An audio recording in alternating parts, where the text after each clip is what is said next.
আসসালামু আলাইকুম সবাইকে। কেমন আছেন সবাই? আজকে সকাল সকাল ভিডিও স্টার্ট করেছি। তো এই ব্যাচটা হচ্ছে আমার মেয়েকে ওর স্কুলের টিচার দিয়েছিল। এটা আমাকে গতদিন রাত্রে দেখালো, এজন্য একটু ভিডিও করে নিলাম। প্রতিদিনই ভাবি যে সুন্দরভাবে ভিডিও শুট করব, আপনাদের সাথে শেয়ার করব, কিন্তু করাই হয় না। আর যতটুকু পারি সেটুকু শেয়ার করি আপনাদের সাথে। আজকে সকালে নাস্তায় খেয়েছিলাম হচ্ছে রুটি, আম আর সাথে বেগুন ভর্তা। আমের সিজনে আম দিয়ে রুটি খাওয়া হয়ে যায়, সাথে হালকা পাতলা কিছু ভাজি বা ভর্তা থাকলেই চলে। আজকে অফিসে একটু বাদাম খেয়েছিলাম। এমনিতে বাদাম আমি খুব একটা খাই না, গ্যাসের প্রবলেম করে, কিন্তু আজকে শরীরটা দুর্বল লাগছিল, ভাবলাম যে কয়েক পিস খাই, তাহলে একটু এনার্জি হবে।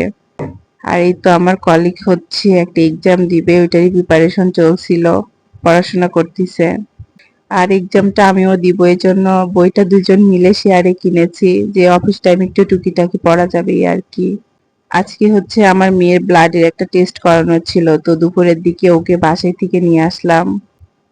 যেহেতু ওর সকালে স্কুল, তারপর পড়া থাকে প্রাইভেট, এই জন্য এখন নিয়ে গেলাম যে ব্লাডটা দিয়ে ওকে বাসায় রেখে আসবো, দেন ও গোসল তারপরে লাঞ্চ এগুলো করবে। আমার মেয়েকে বাসায় রেখে এসে আমার দেখছি যে এখনো লাঞ্চের টাইম হয়নি, একটু ক্ষুধাও লেগে গেছে।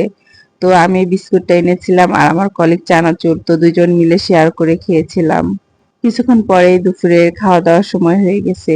তো আজকে লাঞ্চে ছিল হচ্ছে গরম ভাত, সাথে কাঁঠাল দিয়ে চিংড়ি মাছের একটা তরকারি, আর হচ্ছে রুই মাছ ভুনা।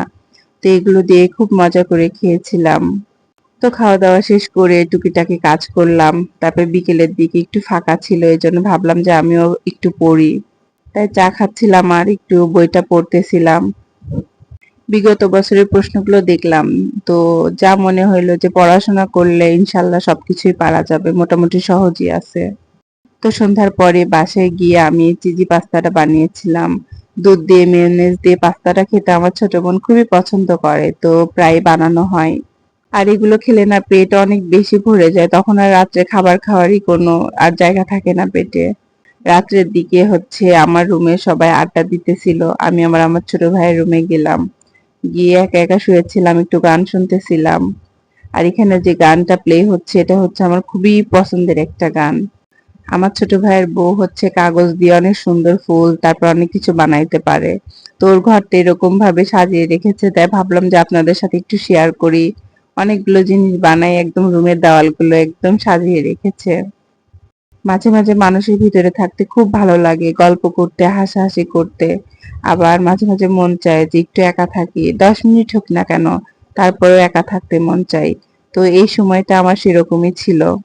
এই ভিডিওটা এই পর্যন্তই, সবাই ভালো থাকবেন, দেখা হবে নতুন কোনো ভিডিওতে। আল্লাহ হাফেজ।